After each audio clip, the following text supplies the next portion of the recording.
And that, people, was one of the multi-purpose blades purchased from Remy's. The drill bits that I used that I've recently told you about. Overall, pretty impressed with that. First time I've used them, I know, as it's a new tool. And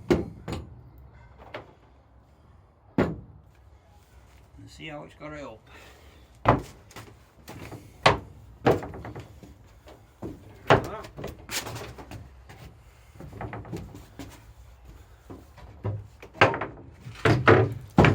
There we go.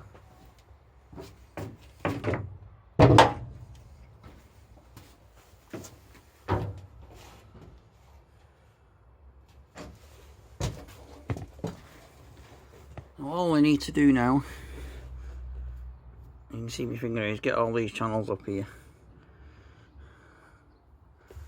these box sections. I can point to them for you.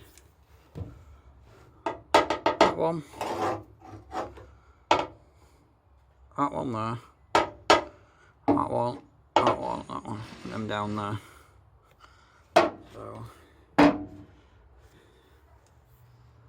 just thought I'd do a bit of a film for you, see what I'm up to. That's it for now. I'll catch you up in a bit. I'm just gonna do a bit more on it. I'll film it again later. Catch up afterwards. See you in a bit.